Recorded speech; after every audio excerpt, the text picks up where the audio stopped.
I had it all set up. I just didn't hit record yet. Okay, so back here. Sorry for those who are just joining us. People were complaining about numbers 10 and 11. So we multiply by D, the top row, and you get this. And then you can just add these together. Things cancel. Look at that. The dy cancels. You're just left with dx. So you might wonder, what is all this? Well, this is d times d squared minus 1. And then this is d minus 1. And then the d's cancel. And then I got to here and I got sad because I realized I'm going to get some imaginary numbers. And you know what that does is you end up having to deal with, what is it called? Sines and cosines. But it's okay. I persevered. Look at this. Oh, I guess that I should change it to r because that's the way we do things around here, right? So you have r squared minus 1, which you can, we all know the factorization of the difference of two cubes, right? Okay, well now you do. Difference of two cubes is just going to be the first thing minus the second thing, and then you make this sort of thing here, whatever. Come on, difference of two cubes? You didn't do this in 7th grade? You probably did, but it was so long ago, I know. Okay, here, I'll jot it down just if you, here we go. Difference of two cubes, x cubed minus y cubed is equal to x minus y times x squared plus xy plus y squared. There's difference of two cubes. And so I'm just using that here. D there is equal to this. So here, I'll zoom out. You can see maybe I should use A and B, but there it is. Okay, so I've got this, and this is where I got really sad because I realized that this thing is just not going to be very pretty at all. But r equals 1, that's happy. This is not happy. What is that? I used the quadratic formula, by the way. Set this equal to 0. So I got this -3 here. Yuck, yuck, yuck. Gives me an I. So sadly, my general solution to this is going to have sines and cosines. You might have written it slightly different than this, but essentially you're just going to do C2 times this exponential times that cosine, C3 times that exponential times this sine. That's where those things go. Just from the olden days when we were learning to solve differential equations, higher order. Okay, so there's that. I did the same thing for this, except for in this case, you might notice if you're super clever that this could be factored d plus 1, d minus 1. You've already got a d minus 1, so multiply by d plus 1, and you're good. And so I just did that, d plus 1 here, d plus 1, d plus 1, and you're left, I skipped a bunch of stuff. This and this cancel. What did I do? I subtracted, I did this line minus this line. So maybe I should be very specific, subtract off that stuff. So this stuff minus this is 0. This stuff is d squared plus d minus this, which is just 1y. And so you have the same problem you had before. I got depressed, and so I just wrote it like that. So there's the sort of the general solution in terms of y. Now we just have to reconcile these, and that's where I really got scared because you know the deal is I'm going to have to take this stuff. Oh, yeah, I got lazy. You're going to have to take this stuff and shove it in up here somewhere. So I'd have to do the derivative, which isn't that bad. How hard is it to do a derivative? But I'd also have to do the same thing with x. So take that and stick it in right here. And yeah, that's where I was like, no, not going to do it. So sorry. But if I had, I would have been able to line up the C3, the C4, or sorry, C2, C3, C4, and C5. You might wonder what happened to C1. Well, it would go away. That d minus 1 would cancel this. You do the derivative of that, you get C1 e to the t. So you end up canceling. So anyway, sorry. Maybe I should put a little tear. Is that a tear? Sort of. Okay, it's another eyeball. Okay, so then I was like, maybe I could do better on the next one.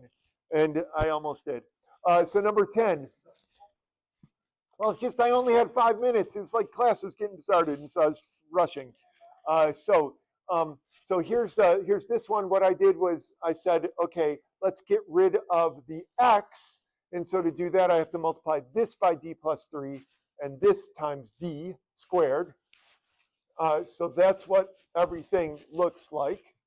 And then you might say, well, what is this d plus 3 times t? Well, it's the derivative of t plus 3 times t. Derivative of t is 1. 3 times t is 3t. What's the big deal? And then what's this? It's the second derivative of 2, which the second derivative of 2 is 0. So that goes away. But now these line up. And what did I do here? I don't even know. Oh, I know. I did this line minus this line. So this stuff, which you have d squared minus 3d. And then this stuff is d cubed plus 3d squared, but I've subtracted a negative, and that's why it became positive. This stuff minus that, which just is 0. So ended up with that stuff down there. It really wasn't too bad. The only problem was that this is no longer homogeneous, and so you have to deal with the forcing function over here, which is a pain. So yeah, agreed. This one was ugly as well. And I guess I ran out of time, but at least I got my particular solution for this. So here's my complementary solution. You take this thing, set it equal to 0, blah, blah, blah, blah, blah. There it is. And then I've got my particular solution. And so you can see I've got my y taken care of. You just add those together to get the general solution for y. There they are. And then I have my x. Oh, I didn't do it. Well, like I said, 5 minutes. I did all that in 5 minutes. I'm impressed. I don't know if you are. I won't do this in full, but just to show you, you would multiply this times d plus 3 and multiply this times d. That way you could line up the y's, get rid of the y's, and you'll be left with x's. And you're probably going to get something similar. Yeah, you'll have a different, it'll be slightly different. It'll be a different forcing. Well, no, the forcing function will be the same, won't it? Because the d plus 3. Interesting. But, yeah, okay. So you're saying, well, what's the quiz? Okay, let me see. What is the quiz indeed? Is this hard? Oh, that's easy. Well, not that easy. It's sort of easy. We'll give it a, let's give it a try. There's no forcing function, And honestly, I got to tell you, I made this quiz up 3 years ago, so I can't remember if it's good or not. We'll find out. So let's give it a try. I will put it, here it is, by the way. I'll get it going, and if it's too hard, here's what I'd like you to do at the very least. I'd like you to get to this point where you have, here we go, where you have the x and the y, and I'll let you know in just a minute if you can be lazy or not, all right? So you see what I mean is right here, I've got C1, C2, C3, and here. So we'll get there in a sec. Let me just I'll let you know if it's hard or not. And by hard, I mean, is it like getting the final answer? Here we go. There's some of these. Here's a couple, not enough. I'll give you more. There's too many. Here's one more for fun. You want one more? There's one more. Here's one. Here's not enough. I'll get the extras. Yeah, got a lot of them. Cooper wants one. Oh, it's all right. You can have it. Here you go. All right. Everyone's got one now. All right. Let me do this real quick and see if it's how painful it is. Let's see, freeze this. Okay.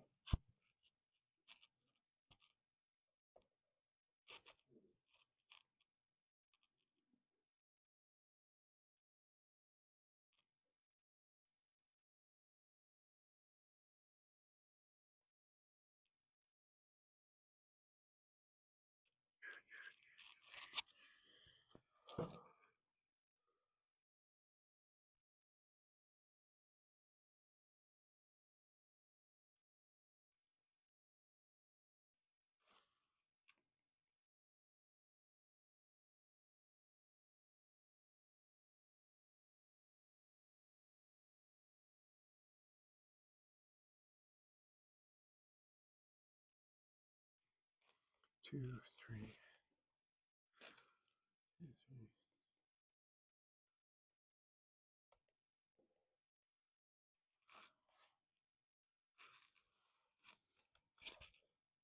Yeah, let's just be lazy. So, I mean, at least unless I made a mistake, just in terms of, so in other words, just get the general solution for x and the general solution for y, but you don't have to reconcile the various C's. So if you know what I mean. So you don't have to, you'll have 4 different C's. I'll see if I can do it in the, we'll race. We'll see if we can get it done. And then we'll bounce this spring up and down. Okay.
Minus 3x.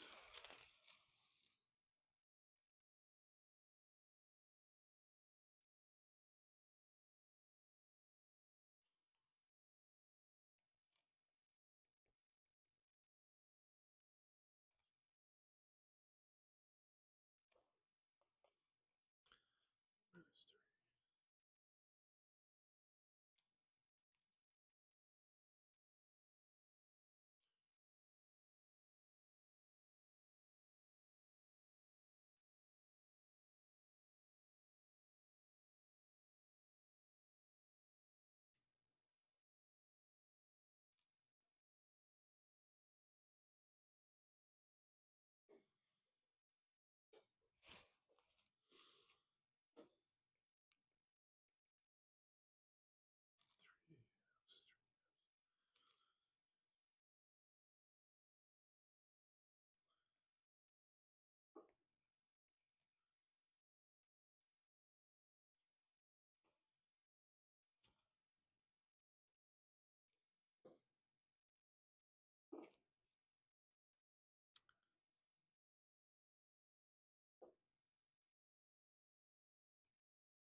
Okay.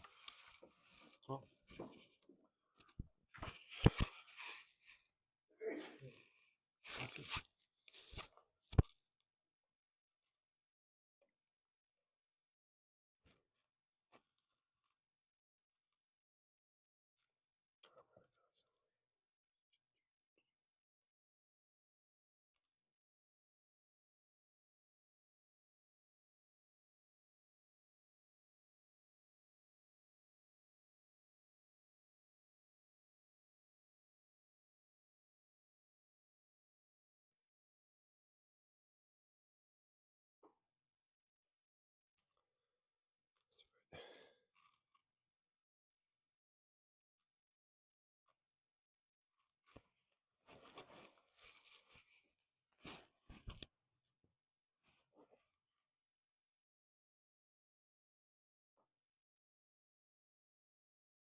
Haven. Trying to figure out who's not here.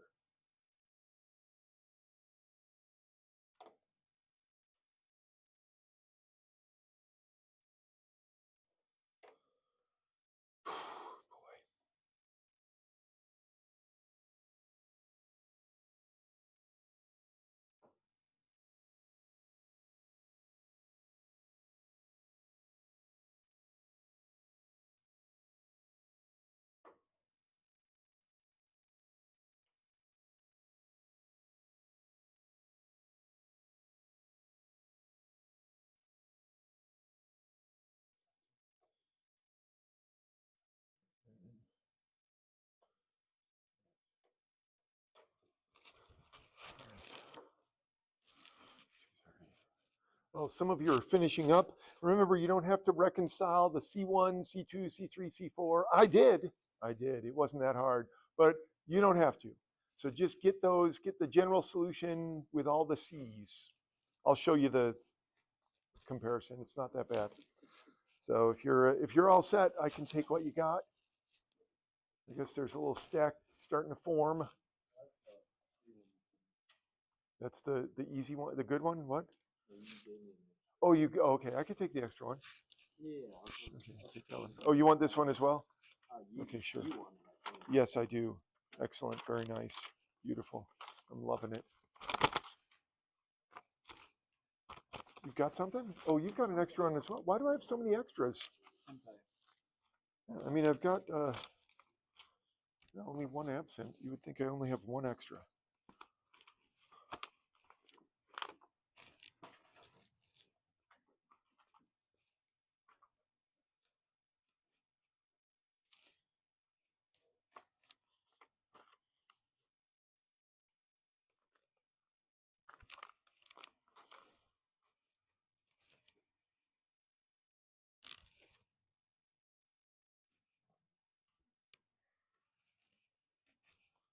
You're all set? As set as it's going to be? All right, let's do it. Nice. I love it. What do you think? You've got numbers and letters. Do you have radicals? You do. Yeah. Nice. I like your radicals.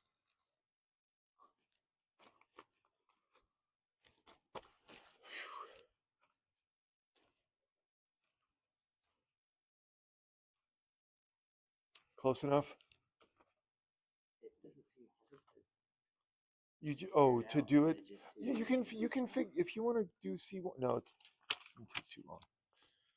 Wait, shouldn't this be C3 and C4 over here? Since this is C1 and C2? C1, C2, C3, C4? Oh, you do have C3, C4. Sorry. Yeah. I don't have my glasses on. I thought it was C1, C2 on the other side as well. You're okay. You're okay. Yeah, I know. I feel the same way. You didn't use it. Doesn't take much effort, but some people want to write more. And it's fine. Like, it's okay.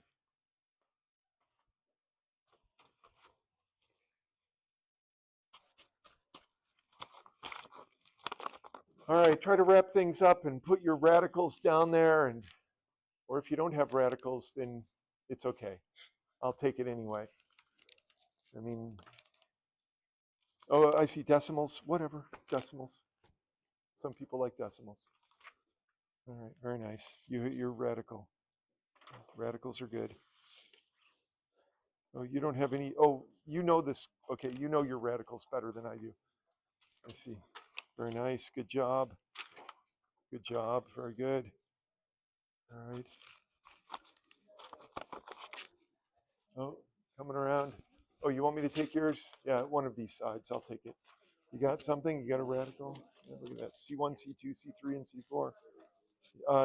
Well, without my glasses on, they look great.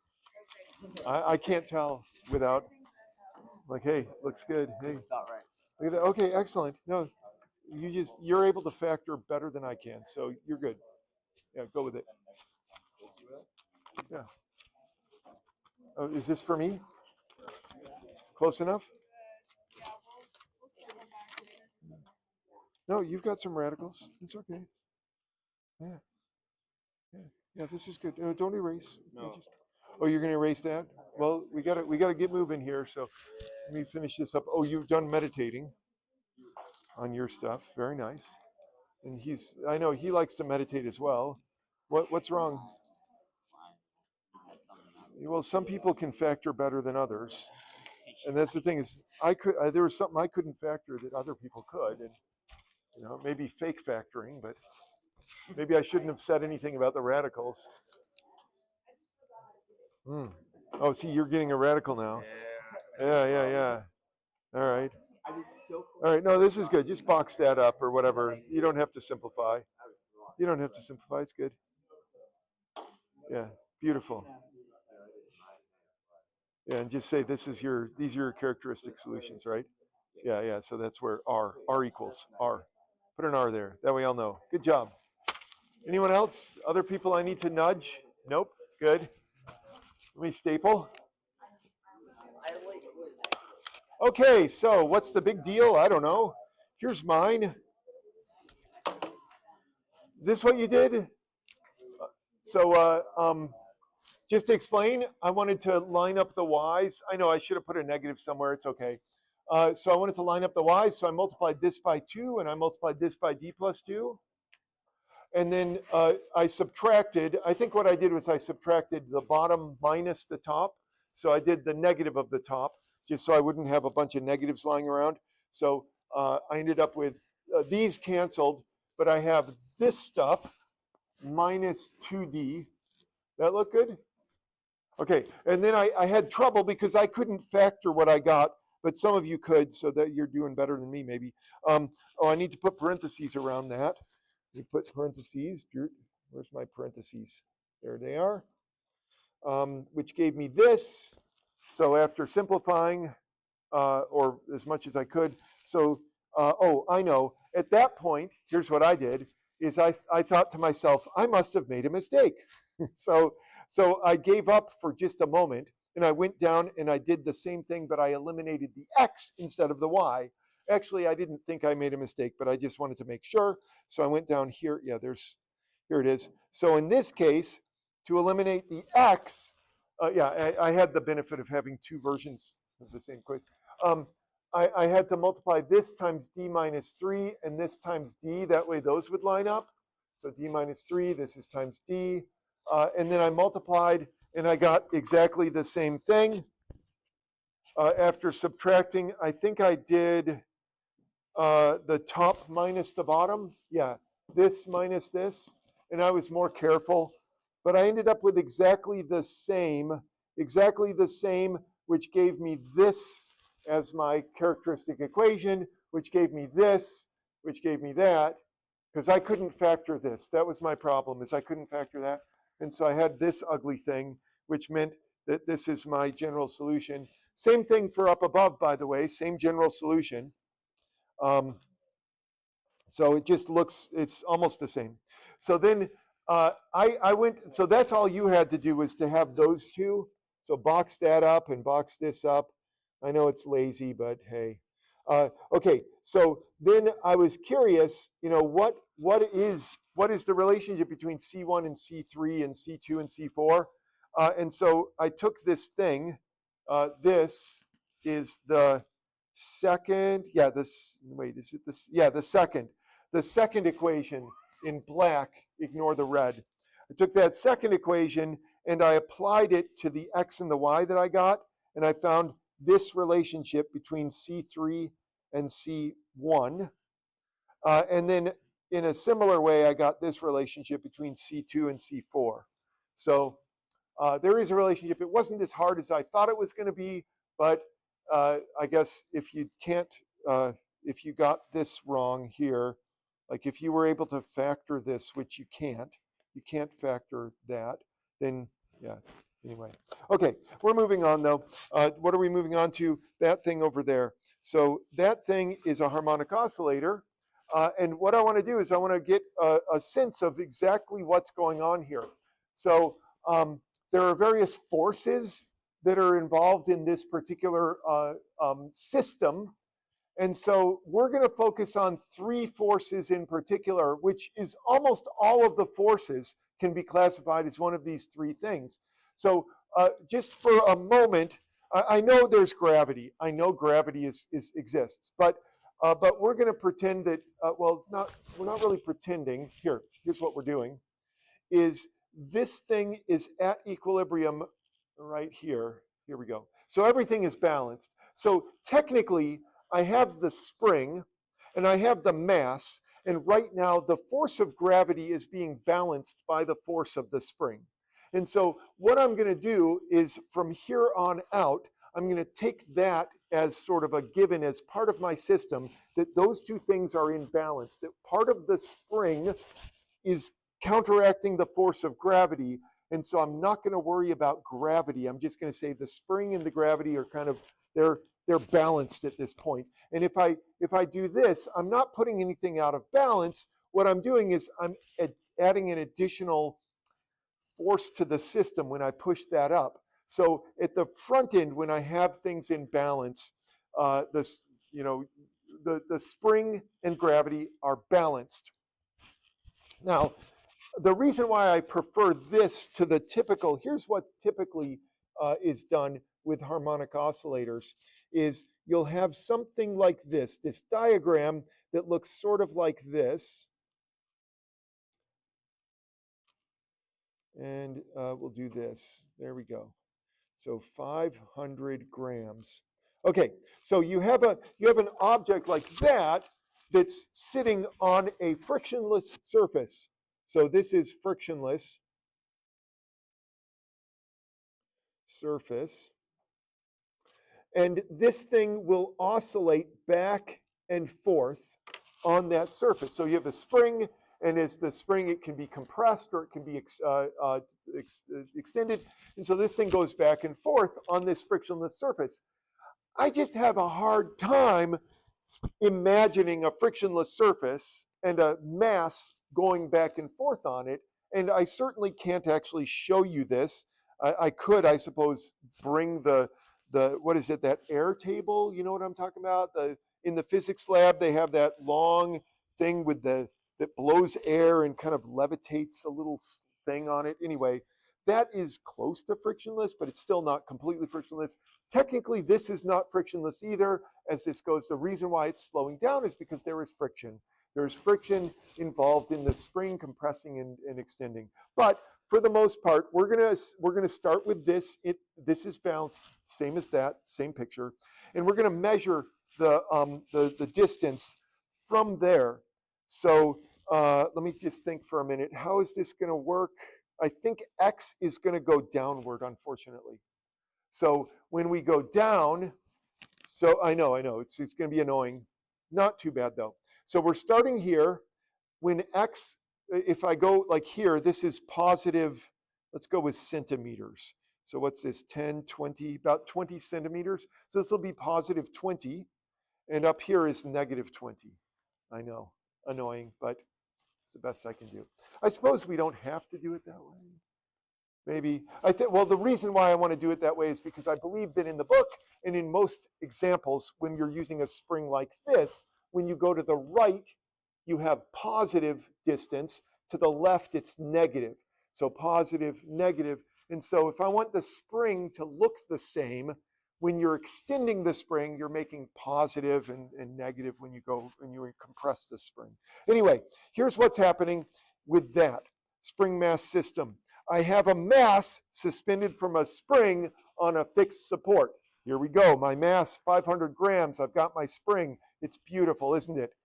On top of that, we have the whole system is sitting in a medium, a damping medium. So I didn't mention this before, but there is air. There's air right here that this thing is bumping up against. That's part of what's slowing this down. It's not just the friction within the spring. There's also air that is being displaced. So you could have air or water or maybe jello, but something that is slowing the object down. So that thing is slowing down both because of friction, but also because of air.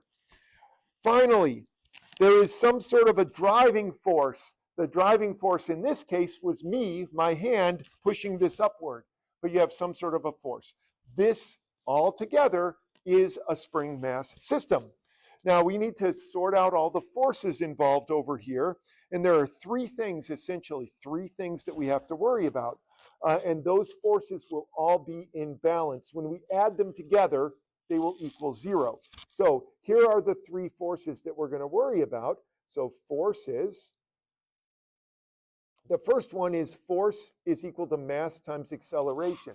So that is just the idea that there is a force involved in the movement of this object. So every time this thing changes direction, there is force that is mass times acceleration. So that is going to balance with these two forces. So this is just the force definition of force, mass times acceleration. And then you have the damping force, damping.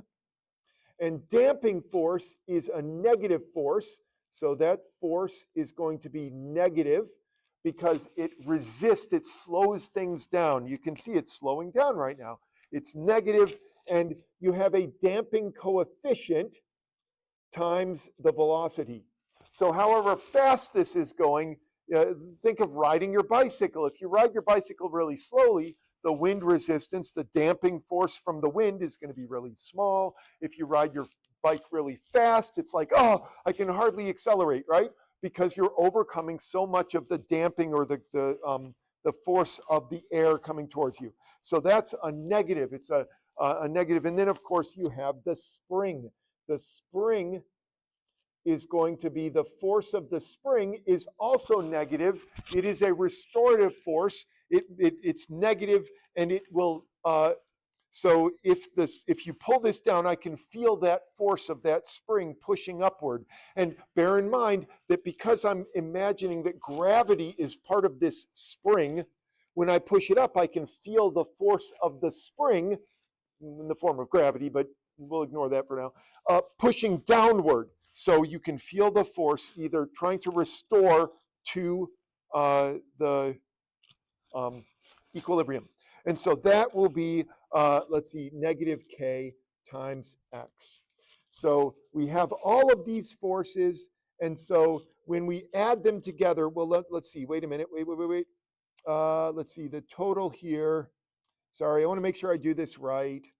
Okay, so here's the way this works, is we have the force, total force, the force total.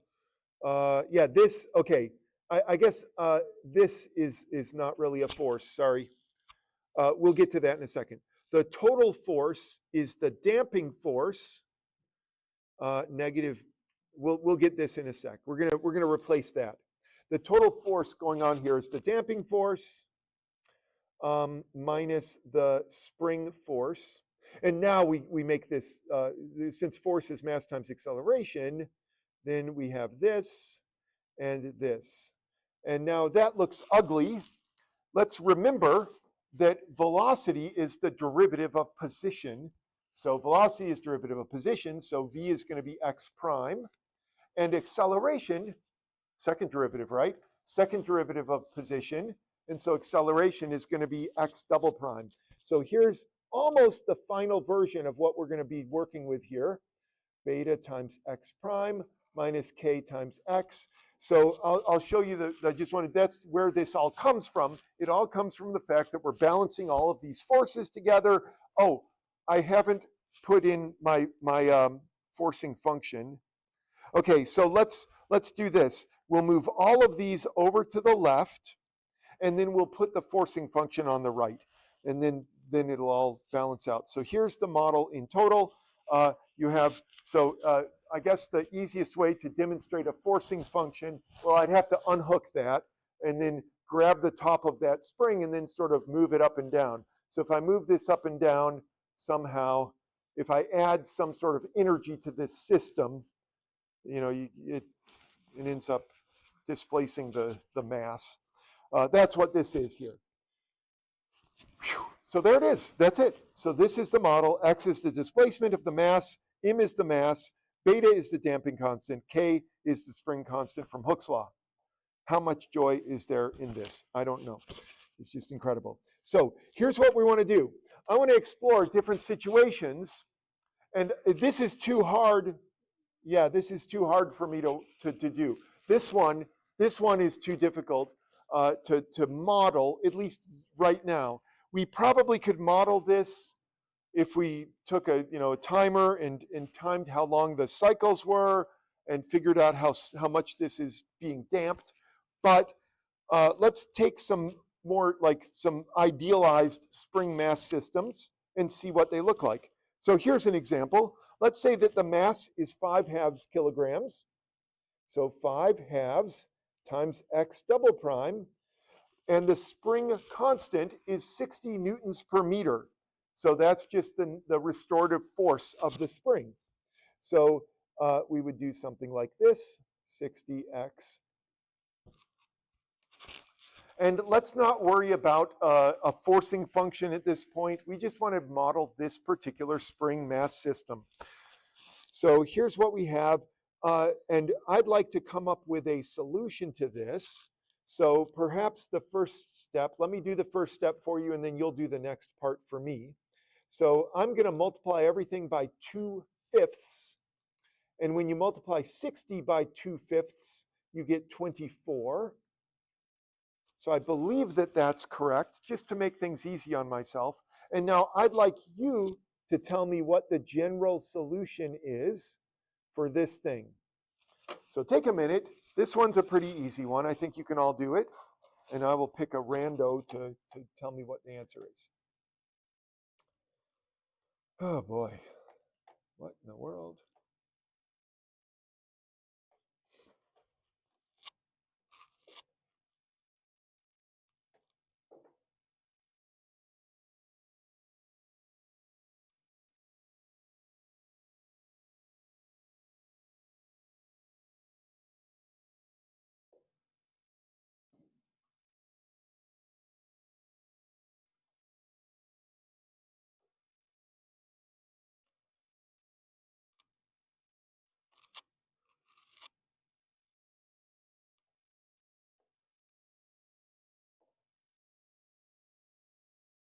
Okay.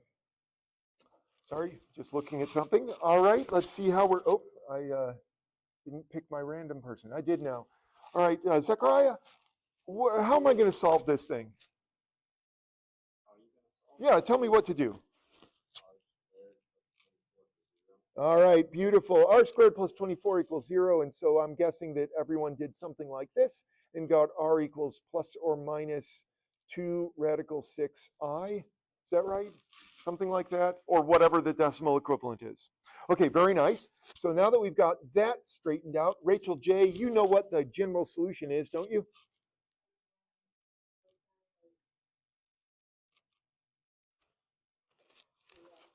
Okay, yeah. Okay, 2 radical 6t. Very good. Beautiful. So this thing is going to be, it kind of makes sense, doesn't it? If you don't have a damping force, this thing is just going to keep going up and down forever and ever, because the damping force is the only thing. Wow. Guess I gave it some force there. It's the only thing that's going to slow things down is the damping force. Otherwise, it just keeps going and keeps going. Here's a typical solution. If you're curious, it just looks like that. Sines and cosines. So you might wonder, well, how do you know which sine and which cosine it is? Well, it depends on the beginning, like the starting conditions, the initial conditions. Like, are we starting out? Here, just to show you an example, let's say we start out from this position where x is equal to, say, -50, and x prime is equal to 0. So if I just let go of this, then my initial condition is x starts out at negative. Remember, I'm measuring x the wrong way. And my initial velocity is 0, so I let go, and there it goes. So however whatever the starting conditions are, you're going to get a different sine and cosine, but this would be similar to that. Notice I guess I started a little bit below, well, that would be starting at 50. So down here and letting go. Same idea though. So let's try another one so you can see what I'm doing is I'm making things more complicated each time. Try this one. And first of all, what you're going to do is you're going to set up the differential equation. So I'm not going to set this up for you and then solve the differential equation. But I'm going to interrupt you in just about a minute after you've written down your differential equation, just so that we can make sure we're all on the same page.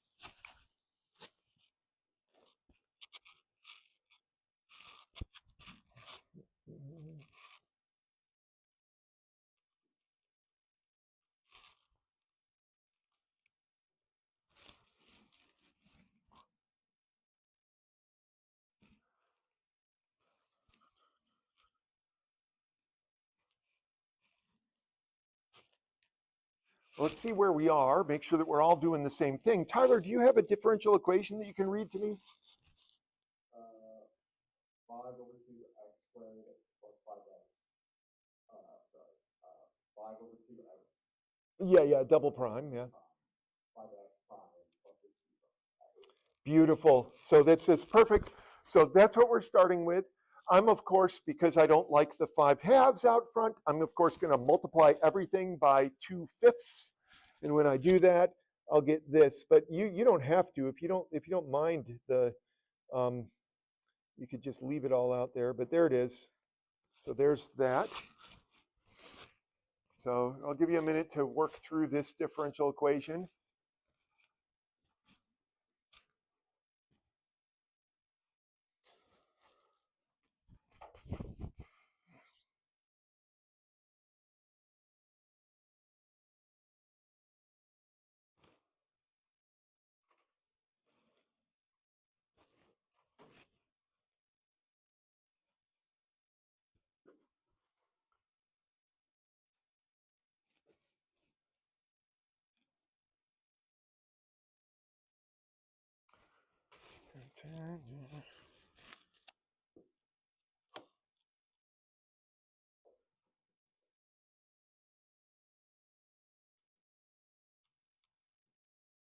All right, let's see how we're doing. So we need our characteristic equation. Matthew knows what the characteristic equation is, don't you? Oh, don't worry about that. Just the r squared business. So what? All right, very nice. So you're going to do that, and then you're going to solve that, of course. Very good. So let's see if we got anyone. Mariah, did you solve that?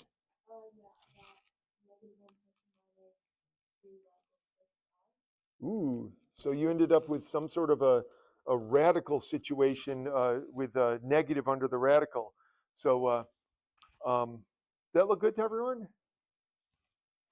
I mean, I didn't do it actually, to be honest, so I'm hoping. Looks good. All right, if no one's complaining, we're going to go with that. Now let's go ahead and work out the general solution. Cooper S. Using that, what does our general solution look like?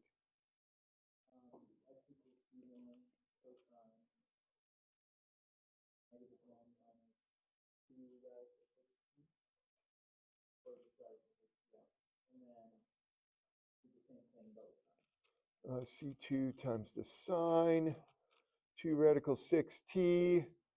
And then we need one more thing, because we've dealt with the 2 radical 6i. So what about that -1? What happens to that? Anyone know what that? Oh yeah, -t, that's right. So this becomes this. So whenever you have a complex number, anything that's real gets put in the exponent for e to the t, and anything that's complex, or rather everything's imaginary, ends up in the sines and cosines. So we get this sort of thing. Now this is interesting. If you graph this, let me show you what it looks like. Here's what this thing looks like when you graph it. It looks something like this, which is kind of what we're experiencing here. Is it starts off with big oscillations, but this one is not as damped as that. And then it slows down pretty rapidly and ends up being just still. This is, by the way, this is called, it's a damped system. Here, I'll name these. This one is undamped for obvious reasons, undamped. This one, we call this underdamped. I'll explain why in a minute, but that one is underdamped. Yeah, I'll explain in just a minute. There's a reason why we call it underdamped. You might say, well, isn't that, I don't know. So then finally, this one, notice the difference here. Let me just show you. Back here, I had beta equals 5.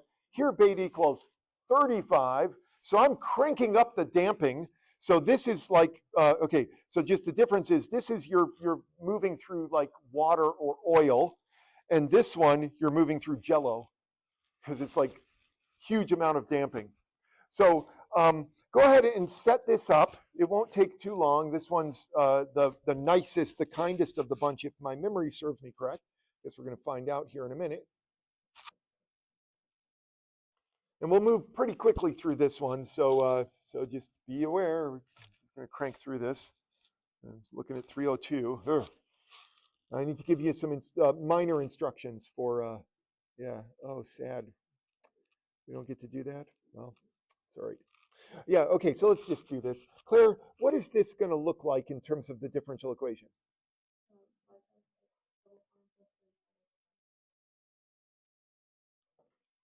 Very nice. And so I'm guessing that everyone got something. Oops, let's just, yeah, you know me, I don't like those fractions. So let's multiply everything by 2/5.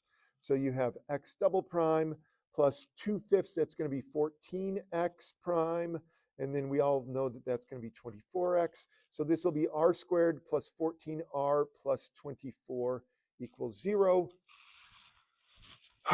Does this, oh, good. Whew. I was getting worried that I didn't, wait. No, it doesn't work out, does it? Oh, it does, it does. Whew. Okay, sorry, yeah. It does work out, doesn't it? Good. Yeah, you know, r squared, r plus 12, r plus 2. That better? That's much better. So then let's get our general solution. Let's see, you've already done something, you have as well, but Luke hasn't. Luke, what can you tell me about the general solution?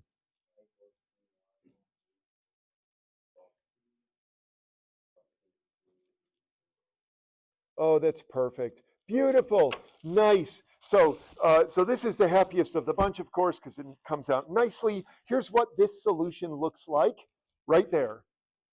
So let me explain briefly the difference between overdamped. Oh, this is called overdamped. Overdamped. Okay, so imagine you're driving down the highway and your car does this. That is a problem. You've got a problem with your car if it's bouncing up and down like this, you know, if the wheel is going up and down. So that would be an underdamped. It means that your dampers are not doing their job. What are your dampers? Well, they are misnamed. They're your shock absorbers. Shock absorbers or struts are dampers. They are not shock absorbers. The things that absorb shock are the springs. But anyway, I can't go back in time and have people correctly identify those things. So if your car is doing this, it means your shock absorbers or your dampers are not working properly, and you need to get them replaced so that they will actually keep your wheel touching the road. What should happen is that if you hit a bump, that's what should happen. Or at the very most, what I'm told, or at least when I was a kid, I learned this, that you get on the bumper of your car and you push down really hard, your car should bounce maybe once, no more than up, then down. So it's okay. So overdamped means that either you go directly down and stop, or possibly you go through the equilibrium once and then you stop. But there's no bouncing at all. So this is overdamped. And so when you do your homework, you're going to find that each of these systems is one of these three things. Now, I'll just want to verbally tell you what you're going to see on the email tomorrow is I will let you know which of the videos to watch from the summer school videos. However, if you would like, you can watch the videos, or at least the beginning of the videos for the damping, the beginning of this. They're kind of funny. I'm there in my basement with a mass and a rubber band. I'm just bouncing things up and down. So you can do that. But what we're going to be interested in is the ones that have forcing function. So I'll let you know which ones to watch, and you'll see the homework is already on the web page. So we'll see you on Monday